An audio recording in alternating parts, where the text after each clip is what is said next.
नमस्कार दोस्तों, स्वागत है आपका टॉपिक में। दोस्तों आज आधुनिक भारत का तीसरा सेशन लाया है।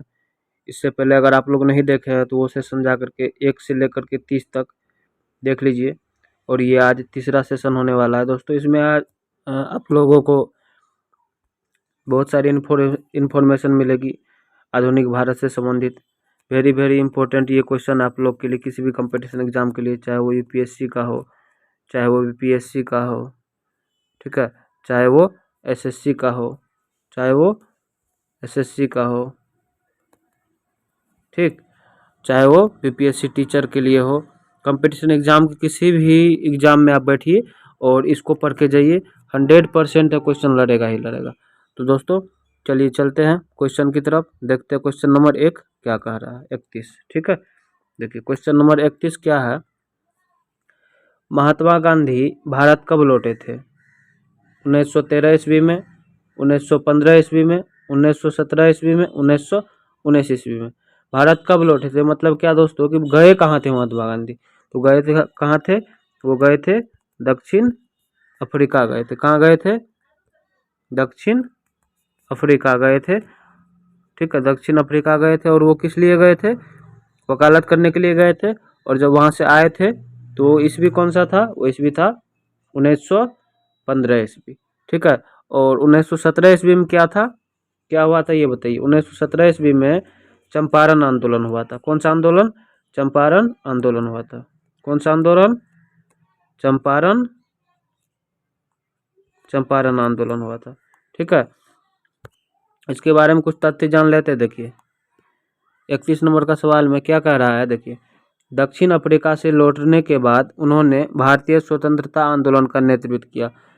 भारत में जो आंदोलन चल रही थी स्वतंत्रता के लिए, आज़ादी के लिए, उसमें महात्मा गांधी ने बहुत अपना योगदान दिया और उन्हीं की वजह से आज हम लोगों को आज़ादी की मुँह देखनी पड़ रही है और आज़ाद हम लोग जी रहे हैं, ठीक है। क्वेश्चन नंबर 32 में है। देखिए क्वेश्चन नंबर 32 में महात्मा गांधी का पहला आंदोलन भारत में कौन सा था? जब भारत आए थे 1915 ईस्वी में, महात्मा गांधी दक्षिण अफ्रीका से जब भारत आए थे तो आते ही उनका पहला आंदोलन कौन सा था जहाँ से वो चर्चित हुए थे और पूरे देश महात्मा गांधी को जानने लगा था? तो कौन सा आंदोलन था? असहयोग आंदोलन था, चंपारण आंदोलन था, खिलाफत आंदोलन था, भारत छोड़ो आंदोलन था। दोस्तों ये सब क्वेश्चन बहुत इंपॉर्टेंट क्वेश्चन है किसी भी कंपटीशन एग्जाम के लिए। आप UPSC, BPSC, SSC, RRB, railway, banking, किसी भी क्षेत्र में बैठिए और इसको पढ़ के जाइए, 100% फंसेगा। और अगर आपको ये वीडियो अच्छा लग रहा हो तो कमेंट कीजिए, सब्सक्राइब कीजिए, अपने दोस्तों को भेजिए और लाइक कीजिए। देखिए इसका आंसर क्या हो जाएगा। महात्मा गांधी का पहला आंदोलन भारत में कौन सा था? वो था चंपारण आंदोलन। कौन सा आंदोलन था? चंपारण आंदोलन, ठीक है। नेक्स्ट क्वेश्चन देखते हैं, क्वेश्चन नंबर, इसके बारे में देख लेते हैं। देखिए 1917 में, देखिए अभी आप लोग को हमने बताया कब, 1917 ईस्वी में चंपारण आंदोलन हुआ था और यहाँ पे डिस्कशन में दे भी दिया है। तो 1917 में बिहार के चंपारण में, कहाँ पर? बिहार के, इस पॉइंट को भी नोट करते चलिए, बिहार के चंपारण में किसानों के लिए गांधी जी ने पहला सत्याग्रह किया। पहला सत्याग्रह जो किया गांधी जी ने किसानों के लिए, कहाँ पर किया? बिहार में, और बिहार के चंपारण जिला में, ठीक है। 1857 के विद्रोह को किसने भारत का पहला स्वतंत्रता संग्राम कहा था? जब 1857 की क्रांति हुई थी तो किसने भारत का पहला स्वतंत्रता संग्राम कहा था? इतने भीषण, मतलब पूरे देश में ये ऐसा आंदोलन था कि हर एक क्षेत्र से, हर एक कस्बे से, नगर से, मोहल्ले से इस आंदोलन में सभी लोग जाकर के शामिल हुआ था। तो इस आंदोलन को किसने भारत का पहला स्वतंत्रता संग्राम का आंदोलन कहा था? किसने कहा था? वीडी सावरकर साहब ने, बाल गंगाधर तिलक ने, महात्मा गांधी ने, या जवाहरलाल नेहरू ने? किसने कहा था? वो कहा था वीडी सावरकर ने। कौन कहा था? वीडी सावरकर साहब ने। तो ये इसका जो प्रमुख जो 1857 की विद्रोह में पहला व्यक्ति जो था, पहला सैनिक जो था, वो कौन भाग लिया था? वो था मंगल पांडे। कौन था वो? क्या था उसका नाम? उसका नाम था मंगल पांडे, ठीक। अब लोग पॉइंट को भी नोट करते चलिए, ठीक है। ये पॉइंट आपको बहुत ही मदद मिलेगा इस पॉइंट से आपको। मंगल पांडे, ठीक।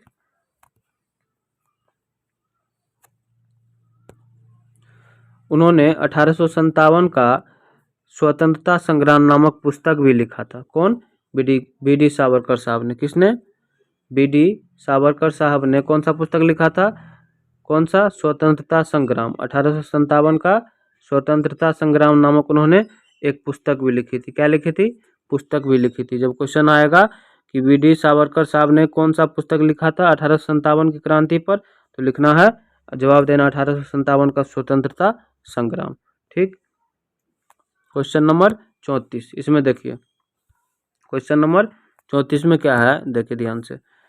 किस अधिनियम से अंग्रेजों को भारत में व्यापार का एकाधिकार समाप्त हुआ? 1813 का चार्टर एक्ट, 1833 का चार्टर एक्ट, 1858 का अधिनियम, 1861 का अधिनियम। दोस्तों हमने आधुनिक भारत को कई खंडों में बांटकर कई क्लास लेकर आप लोग को समझाने का कोशिश किया है और अपने तरफ से पूरे अपना सर्वस्व दे करके समझाने का कोशिश किया है। आप लोग इसको सब्सक्राइब कीजिए और अपने दोस्तों को भी शेयर कीजिए।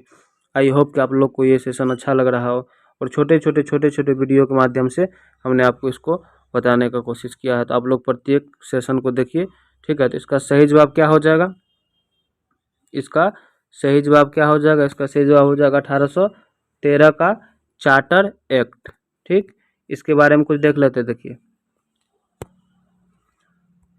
1813 के बाद भारतीय बाजारों में अन्य अंग्रेज व्यापारी भी आ गए थे। जब 1813 की ईस्वी आई थी, भारत के बाजार में अन्य व्यापारी अंग्रेज भी आ चुके थे और यहाँ पर व्यापार करना शुरू कर दिया था, ठीक है। क्वेश्चन नंबर 35 में देखिए, 35 क्वेश्चन नंबर है, पिट्स इंडिया एक्ट। कौन सा? पिट्स इंडिया एक्ट किस वर्ष लागू हुआ था? 1772 ईस्वी में, 1784 ईस्वी में, 1793 ईस्वी में, 1813 ईस्वी में। पिट्स इंडिया एक्ट किस वर्ष लागू किया गया था? ये 1784 ईस्वी में लागू किया गया था, ठीक है। अब ये होता क्या है, इसके बारे में कुछ देख लेते हैं। देखिए पिट्स इंडिया एक्ट क्या होता है। ब्रिटिश सरकार ने ईस्ट इंडिया कंपनी पर नियंत्रण बढ़ाने के लिए इसे लागू किया था। जो ब्रिटिश सरकार था, कौन? ब्रिटिश सरकार था, ईस्ट इंडिया कंपनी जो चला रहा था उस पर, किस पर? ईस्ट इंडिया कंपनी पर नियंत्रण बढ़ाने के लिए कौन? ब्रिटिश सरकार ने दबाव बनाने के लिए, नियंत्रण बढ़ाने के लिए पिट्स इंडिया एक्ट लाया था। कब लाया था? 1784 ईस्वी में। आप लोग को ये फैक्ट्स जो बताते जा रहे हैं इसको आप लोग नोट करते चलिएगा। वैसे नोट करने की ज़रूरत नहीं है, लेकिन आप लोग इसको ध्यान में रखिएगा, ठीक है। देखिए अल्फ्रेड वेब किस कांग्रेस अधिवेशन के अध्यक्ष थे? अल्फ्रेड वेब जो थे वो किस, यहाँ किस नहीं होना चाहिए दोस्तों, थोड़ा मिसप्रिंट है। अल्फ्रेड वेब कब कांग्रेस अधिवेशन के अध्यक्ष बने थे? 1885 में, 1889 में, 1894 में, 1897 में। कब बने थे? क्या हो जाएगा इसका सही जवाब? 1889 ईस्वी में अल्फ्रेड वेब कांग्रेस के अधिवेशन के अध्यक्ष बने थे, ठीक है। 36 के बाद देखिए 1889 में बने थे, ठीक। लेकिन इसके बारे में वे एक विदेशी अध्यक्ष थे। कौन थे? विदेशी अध्यक्ष थे जो कांग्रेस अधिवेशन की अध्यक्षता कर चुके थे। क्या कर चुके थे? कांग्रेस अधिवेशन की अध्यक्षता कर चुके थे, विदेश के थे और वो कांग्रेस अधिवेशन की अध्यक्षता भी किया था, ठीक। देखिए इसका देख लेते हैं। देखिए यंग इंडिया पत्रिका किसने शुरू की थी? जवाहरलाल नेहरू ने, महात्मा गांधी ने, बाल गंगाधर तिलक ने, या फिर सुभाष चंद्र बोस ने? तो क्या हो जाएगा इसका जवाब? महात्मा गांधी ने। यंग इंडिया पत्रिका महात्मा गांधी ने शुरू किया था, ठीक है। और ये जो है महात्मा गांधी ने इसके माध्यम से अपने विचार व्यक्त किए थे। यंग इंडिया पत्रिका के माध्यम से अपना जो विचार था महात्मा गांधी का, उसको उसमें वो लिखा था। तो क्वेश्चन आता है महात्मा गांधी ने किस पत्रिका में अपना विचार को साझा किया? तो क्या हो जाएगा?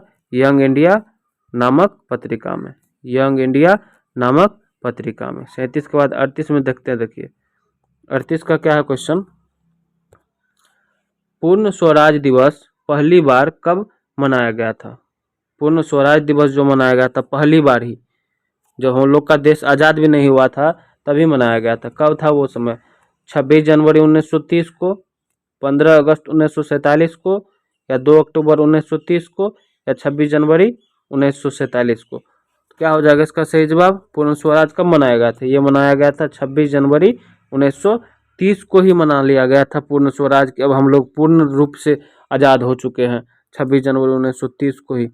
ठीक है, ये पूर्ण स्वराज की घोषणा कर दी थी और मनाया गया था। भारतीयों ने स्वतंत्रता की घोषणा करते हुए, मतलब घोषणा भी कर दिया था कि हम लोग स्वतंत्र हो चुके हैं, इस दिन को मनाया गया था। भारतीय स्वतंत्रता की घोषणा की गई थी 26 जनवरी 1930 ईस्वी को। ठीक, वैसे आते आते 15 अगस्त 1947 को हमारा देश आज़ाद हुआ और हम लोग पूर्ण रूप से स्वतंत्र हुए। ठीक है, देखिए इसमें क्या है, देखिए भारतीय राष्ट्रीय कांग्रेस का विभाजन कहाँ हुआ था? भारतीय राष्ट्रीय कांग्रेस जो थे उसका जो विभाजन हुआ था, वो जो दो भाग में बटा था, कौन? कांग्रेस जो दो भाग में बटा था, हाँ कांग्रेस जो दो भाग में बटा था, कांग्रेस जो दो भाग में बटा था, एक था गरम दल, कौन सा दल था? एक था गरम दल और एक था नरम दल। कौन सा? एक था गरम दल और एक था नरम दल। तो किस विभाजन में कांग्रेस के किस विभाजन भारतीय राष्ट्रीय कांग्रेस का विभाजन कहाँ हुआ था? ये किस अधिवेशन में हुआ था? इसका क्या हो जाएगा सही जवाब? इसका हो जाएगा ऑप्शन नंबर बी, सूरत में हुआ था। कहाँ हुआ था? सूरत में हुआ था। ठीक है,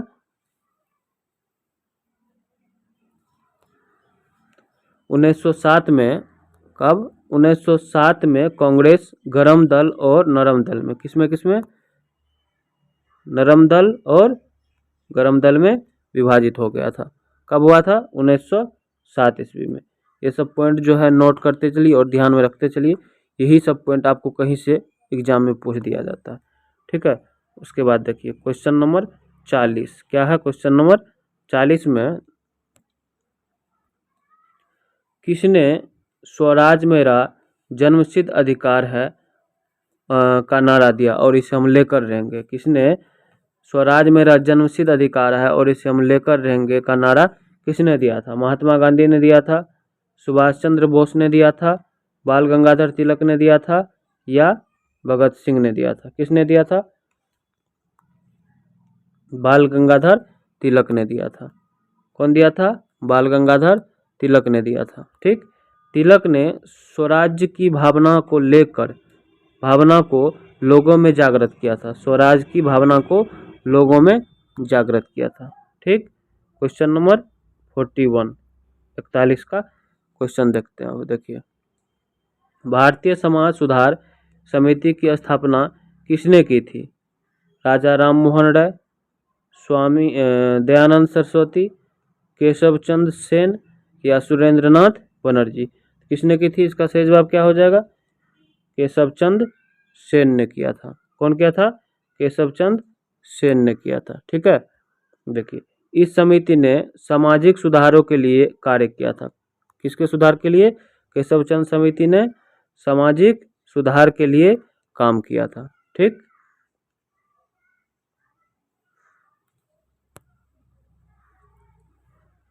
ब्रह्मा समाज, कौन सा समाज? ब्रह्मा समाज की स्थापना किसने की थी? महात्मा गांधी ने, दयानंद सरस्वती ने, राजा राम मोहन राय ने, या फिर एनी बेसेंट ने? किसने किया था? इसका सही जवाब क्या हो जाएगा? राजा राम मोहन राय ने। ठीक है, राजा राम मोहन राय ने। समाज में धार्मिक सुधार और सती प्रथा, कौन कौन? समाज में धार्मिक सुधार और सती प्रथा, क्या? सती प्रथा, सती प्रथा उन्मूलन के लिए यह कार्य किया था। धार्मिक सुधार और सती प्रथा को भी राजा राम मोहन राय ने ही अंत किया था, खत्म किया था। ठीक है, 43 का देखिए 43 नंबर का आर्य समाज, कौन सा समाज? आर्य समाज की स्थापना किसने की थी? राजा राम मोहन राय, दयानंद सरस्वती, स्वामी विवेकानंद, या फिर महात्मा गांधी? आर्य समाज की स्थापना किसने किया था? दयानंद सरस्वती ने किया था। किसने किया था? दयानंद सरस्वती ने। वेदों की ओर लौटो का भी संदेश किसने दिया था? महात्मा गांधी ने। वेदों की ओर लौटो। ठीक, 44 हो गया। 44 क्वेश्चन देख लेते हैं। स्वदेशी आंदोलन। स्वदेशी आंदोलन कब शुरू हुआ था? स्वदेशी आंदोलन कब शुरू हुआ था? 1903 ईस्वी में, 1905 ईस्वी में, 1907 ईस्वी में या 1911 ईस्वी में? स्वदेशी आंदोलन कब शुरू हुआ था? तो ये हुआ था 1905 ईस्वी में। और ये क्यों हुआ था दोस्तों? ये स्वदेशी आंदोलन क्यों हुआ था बताइए आप लोग। सेशन दूसरा जो लिए थे तो इस क्वेश्चन का हमने विश्लेषण किया था पूरे डिटेल में। तो स्वदेशी आंदोलन जो हुआ था वो क्यों हुआ था? वो जब बंगाल विभाजन हुआ था 1905 ईस्वी में, जब बंगाल विभाजन हुआ था तो बंगाल में और पूरे देश में स्वदेशी आंदोलन शुरू हुआ था। इसीलिए बंगाल विभाजन के कारण ही स्वदेशी आंदोलन शुरू हुआ था। ठीक है, कमेंट बॉक्स में दोस्तों ये बताइए कि जब बंगाल विभाजन हुआ था तो उस समय में वहाँ का गवर्नर जनरल कौन था? ठीक, क्वेश्चन नंबर ये लास्ट क्वेश्चन है 45 का क्वेश्चन। ये कौन सा क्वेश्चन है? लास्ट क्वेश्चन आप लोग के लिए। इसको देखते जाइए। देखिए, लाहौर अधिवेशन, कौन सा अधिवेशन? लाहौर अधिवेशन के अध्यक्ष कौन थे? महात्मा गांधी, सुभाष चंद्र बोस, जवाहरलाल नेहरू या सरदार पटेल? तो लाहौर अधिवेशन के जो अध्यक्ष थे वो कौन थे? जवाहरलाल नेहरू। कौन थे? जवाहरलाल नेहरू।